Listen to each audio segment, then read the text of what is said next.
Good morning to all students. Last video में हमने 9th class का chapter number 4 exercise number 4.3 start किया हुआ था। लास्ट में हमने इसके 3 सम किए थे। आई होप वो आपको अच्छे से समझ में आ गए होंगे। तो आज हम स्टार्ट करेंगे क्वेश्चन नंबर 4 से। ठीक है, तो चलिए स्टार्ट करते हैं आज की वीडियो। अपना क्वेश्चन नंबर 4 है, if the taxi fare in a city is as follows.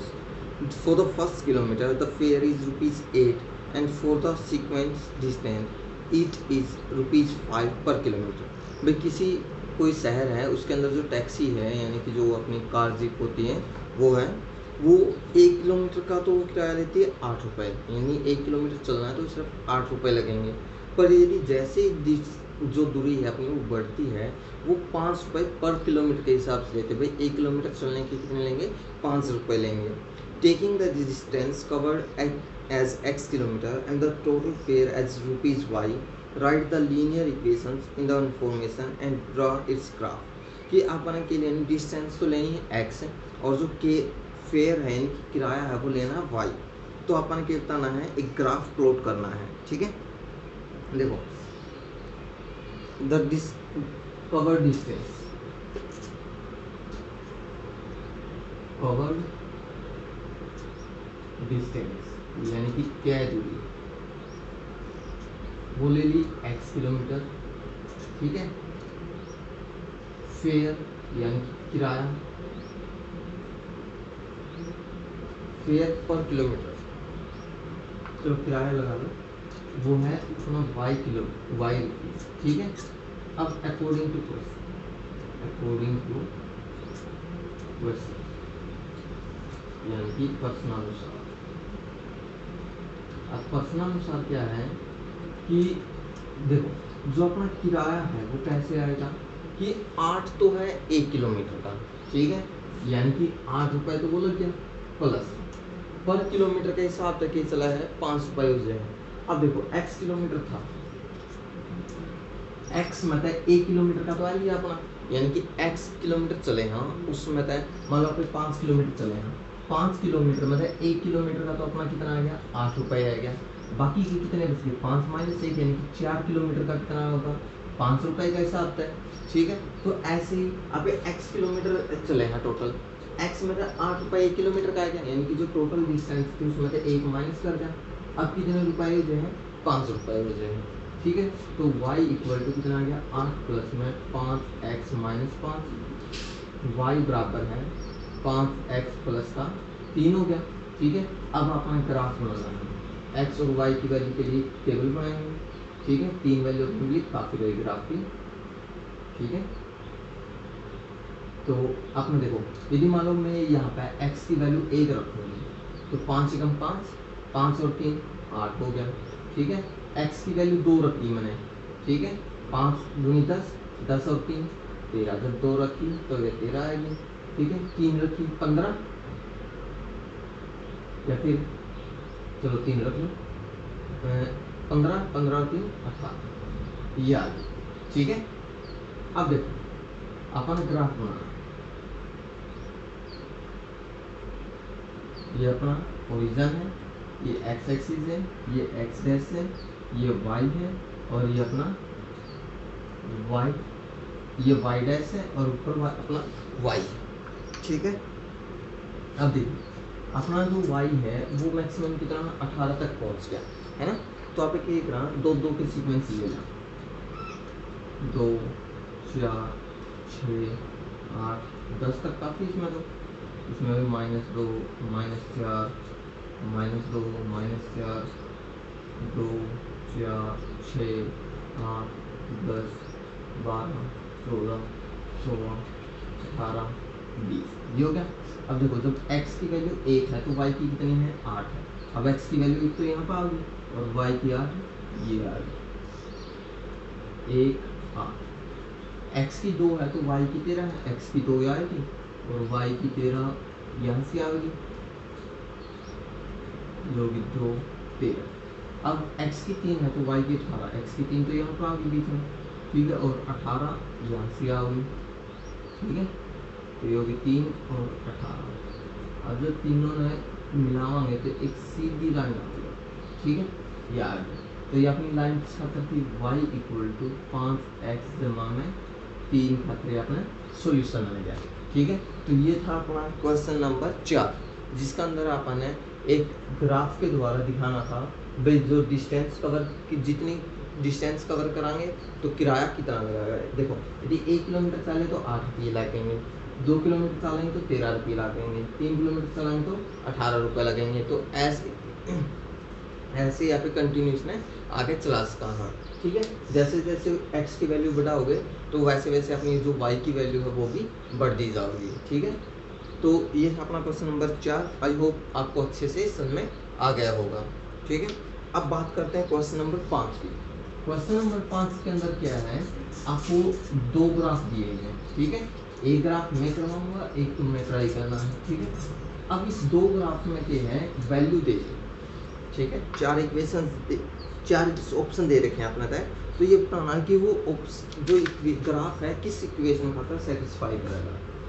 ठीक है, चलिए पहले ग्राफ बनाते हैं।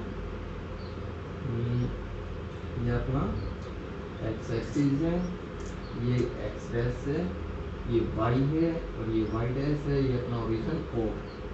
तो यहाँ पे है 1 2 3 -1 -2 -1 -2 1 2। ठीक है, अब देखो एक वैल्यू तो यहाँ पे दे रखी है 0 0। ठीक है, दूसरी वैल्यू दे दी 1 -1 की, यानी कि यहाँ पे दे दी 1 -1 की, और तीसरी वैल्यू दे दी यहाँ पे -1 और 1 की। ठीक है, अब देखो अपना तो ऑप्शन दे दिए y इक्वल टू एक्स, पहला ऑप्शन। दूसरा है x plus y equal to 0। तीसरा है y इक्वल टू 2x। चौथा है अपना 2 plus 3y equal to 7x। ठीक है, अब देखो तो अपना पे 3 वैल्यू है, कौन सी है, 0 0 है, -1 1 है और 1 -1। ठीक है, अब ये 3 वैल्यू इन चारों इक्वेशन में रख कर देखनी है। जो उनसे में अपना सही आंसर आ रहा है, x की वैल्यू रख लो तो y की वैल्यू देखो कितनी आ रहा है। ठीक है, अब देखो यहाँ पर रखते हैं y इक्वल टू एक्स है, जिनमें x की value y equal to x है ना, तो अपनी जब y की वैल्यू 0 है तो x की वैल्यू भी 0 आ गई। ठीक है, अब यदि y की वैल्यू -1 रखूँ तो x की वैल्यू भी कितनी आनी चाहिए, -1 आनी चाहिए। पर यहाँ तो कौन नहीं आ रही आपने, तो यह ऑप्शन यानी कि पहला ऑप्शन क्या आ गया, गलत आ गया। अब दूसरा देखो x plus y equal to 0 है, x इक्वल टू देखो प्लस है ना इस साइड, तो इस साइड आया तो माइनस हो गया। अब x की वैल्यू 0 पुट करी तो y की वैल्यू भी 0 आ गई, सही है। अब यदि x की वैल्यू में 1 पुट करूँगा, y की वैल्यू मैं क्या कर लूँ, 1 पुट कर लूँ तो -1 हो गया, यह भी सही आएगी। अब यदि x इक्वल टू -1, y की वैल्यू में -1 पुट कर लूँ तो माइनस और फिर -1, तो x इक्वल टू -1 +1 तो आ गया, यानी कि जो अपना सेकंड ऑप्शन है वो सही आ गया। अब दूसरा और तीसरा में पुट करने की जरूरत नहीं, क्योंकि देखो अपना आंसर तो निकल गया यहीं पर। यदि अपना दूसरा भी आंसर नहीं आता तो एज चीज आप इसने पुट कर दे।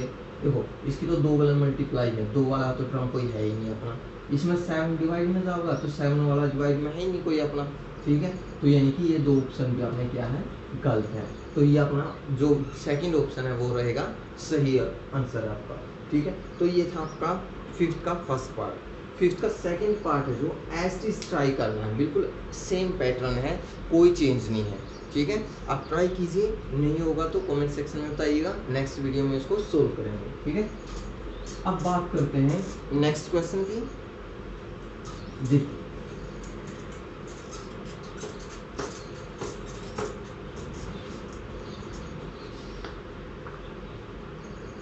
देखो क्वेश्चन नंबर 6 है, if the work done by a body on application of a constant force is directly proportional to the distance travelled by the body. यानी कि भाई जो काम देखो कार्य के वह है भाई किसी वस्तु पर जो बल लगाओगे उस तक जो विस्थापन होगा उसने कार्य बोलेंगे आप। ठीक है, express in the form of equation two variable, अपना वो बताना है इक्वेशंस की फॉर्म में वो करना है। कांस्टेंट फोर्स अपना 5 unit, read the graph work done, distance travelled by the body 2 unit और 0 यूनिट। ठीक है, अब देखो कांस्टेंट फोर्स है अपना, मान लो वर्क है अपना, वर्क डन वो तो हो गया वाई अपना, ठीक है, यानी कि किया गया कार्य। कांस्टेंट फोर्स यानी कि एच बल वो है 5 यूनिट अपना, और साथ में क्या था अपना फोर्स, डिस्टेंस, जो डिस्टेंस है फोर्स तो ले लिया अपने, वो ले ली एक्स अपने। अब जो वर्क डन हुआ है वो क्या है, फोर्स इनटू डिस्टेंस यानी डिस्प्लेसमेंट हुआ है।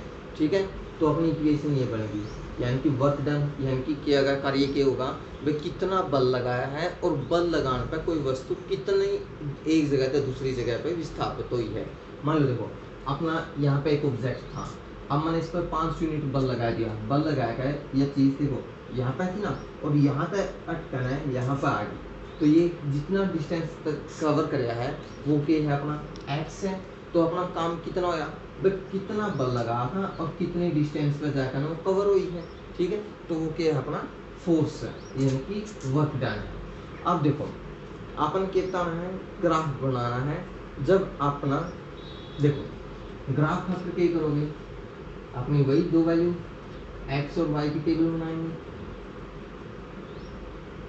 ये x और ये y है, 3 वैल्यू दो है, यहाँ पे 0 पुट कर दिया x का तो y की वैल्यू भी 0 आ गई, x की वैल्यू 1 पुट कर दी तो y की वैल्यू 5 आ गई, x की वैल्यू 2 पुट कर दी तो y की वैल्यू 10 आ गई। ठीक है, तो अपना ग्राफ बना दो, ग्राफ बनाओगे, ये तो x एक्सिस है, ये x डैश है, ये अपना y है और ये नीचे y डैश है, ये अपना ओरिजिन हो गया 1 2 3 4 5, एक्स तो 5 बहुत है, -1 -2 -1 -2 1 2 3 4 5 6 7 8 9 10, क्योंकि 10 तक है ना वैल्यू। अब देखो एक्स भी 0 और वाई भी 0, एक्स भी 0 वाई भी 0, अपना पॉइंट ये आ 0 0, एक्स की वैल्यू 1 और वाई की वैल्यू 5, एक्स की वैल्यू 1 और वाई की वैल्यू 5, तो यहाँ पर आ गई 1 और 5, x की वैल्यू 2 और y की वैल्यू 10, 2 और 10, तो यहाँ पर आ गई 2 क्या 2 और 10। अब इसमें मिला तो ये बन गया अपना ग्राफ। ठीक है, अब केक बाय है जो डिस्टेंस है 2 यूनिट है, यानी कि वैन यानी कि जब x इक्वल टू 2 यूनिट, भाई x की वैल्यू 2 यूनिट है तो y क्या आ जाएगा 5 गुना में 2, तो y बराबर कितना आ गया 10 यूनिट आ गया। ठीक है, आ गया अपना, और फिर वैन x इक्वल टू 0 है, 0 यूनिट है। ठीक है, तो y की वैल्यू कितनी आ जाएगी 5 गुना 0, तो कितना आएगा 0, तो वर्क डन क्या आ जाएगा 0। जब हमारा कोई डिस्टेंस से नहीं कवर करे, अब ये दीवार है इसमें कितना फोर्स लगाया जाओ, ठीक है, अपनी जगह तो ही लेने की। जब कोई चीज़ अपनी जगह पे नील है और आप उस पर बल लगावा हाँ, तो अपना जो काम है वो 0 का इक्वल होगा। ठीक है, ये आपका साइंस का चैप्टर है वर्क एंड एनर्जी वाला। ठीक है, फोर्स एंड वर्क। अब देखिए ये वाला हो गया कि x भी 0 y भी 0, x की वैल्यू 2 थी तो y की वैल्यू कितनी आ गई 10 आ गई। तो ये था आपका क्वेश्चन नंबर 6। ठीक है, आई होप ये आपको अच्छे से समझ में आ गया होगा। ठीक है, जो ये एक्सरसाइज है इसके अंदर कंप्लीट ग्राफ ही ग्राफ है, ऐसी पैटर्न है। ठीक है, तो अब करते हैं नेक्स्ट क्वेश्चन।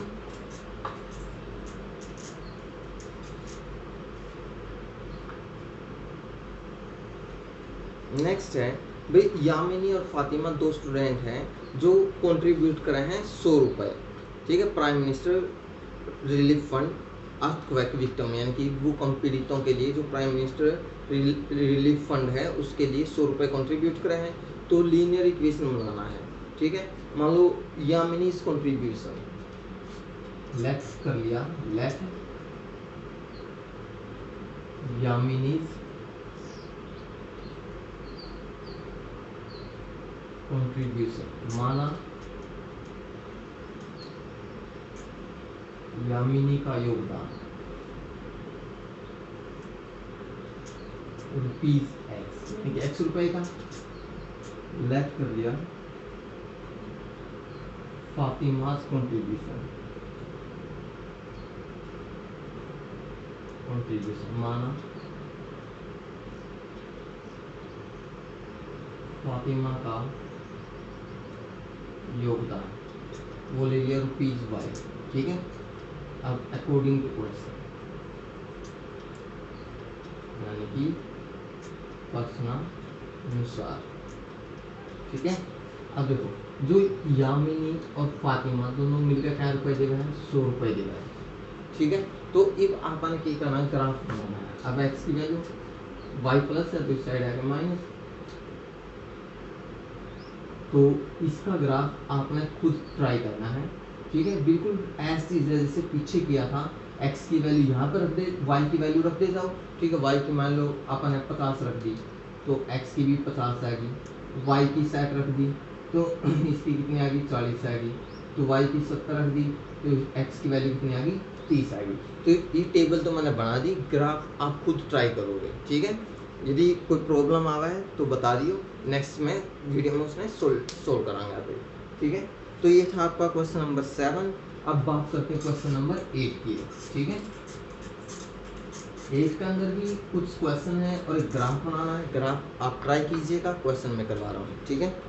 अब देखो, आपने टेम्परेचर दे दिया, फ़ारेनहाइट में दे दिया 9/5 डिग्री प्लस 32, ठीक है। अब पहला क्वेश्चन में क्या है भाई, ग्राफ प्लॉट करना है अपन। पहले तो आप क्या कराएंगे, डिग्री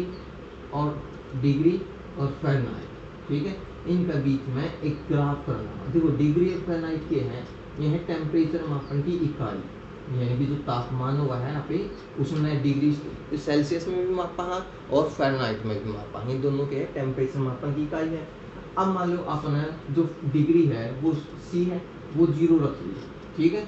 अब ये कंप्लीट 0 हो गया तो अपना के लिए बच गया 32 बच गया, ठीक है। अब मान लो यहाँ पे 5 रख दिया, क्योंकि 5 का 5 कट गया, 9 और 32 कितना बन गया, 41 बन गया, ठीक है।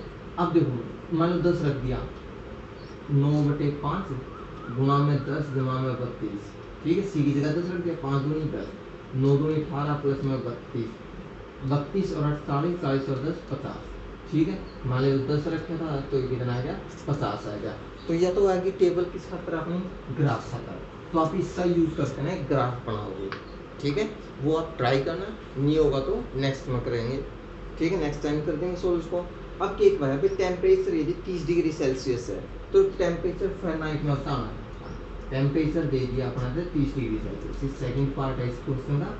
तो अपना फ़ारेनहाइट में बताना है, तो 9/5 गुणा में 30 जमा में 32, ठीक है, 5 का 30, 9 का 54 प्लस में 32, ठीक है, 6 8 86 डिग्री फ़ारेनहाइट, ठीक है। ये बन गया अपना फ़ारेनहाइट में।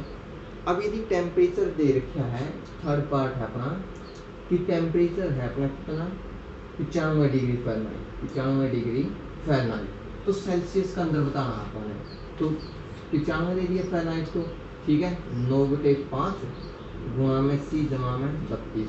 अब देखो 32 प्लस है ना, तो इस साइड आया तो क्या हो जाएगा, माइनस का हो जाएगा, 9/5 गुणा में C, तो कितना बन गया, 3 6। अब 5 भाग का है, इस साइड आएगा गुना, 9 गुना का इस साइड आएगा भाग का, डिग्री सेल्सियस, 9 7 63, 7 5 35 डिग्री, ठीक है, सेल्सियस।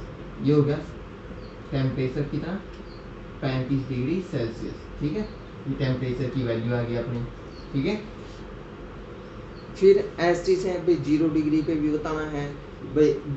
एक बार तो टेम्परेचर लेना अपन 0 डिग्री सेल्सियस और एक भी टेम्परेचर लेना 0 डिग्री फ़ारेनहाइट, ऐसी चीज़ करना है, ठीक है। और जो नेक्स्ट है उसमें क्या है भाई, if there is a which numerical the same both Fahrenheit and Celsius are equal, ठीक है। अब नो बताना है भाई किस वैल्यू पर जो सेल्सियस में और फ़ारेनहाइट में टेम्परेचर इक्वल होगा, यानी कि जो टेम्परेचर है डिग्री सेल्सियस है और फ़ारेनहाइट दोनों के लेकर चलने हैं, x लेकर चलने हैं, ठीक है। f की जगह भी x रखना है और c की जगह भी x रखना है, फिर आपने सोल्व करना है ये। ठीक है। अब ये था अपना एक्सरसाइज 4.3, ये हो गया अपनी कंप्लीट। आई होप ये आपको अच्छे से समझ में भी आ गई होगी।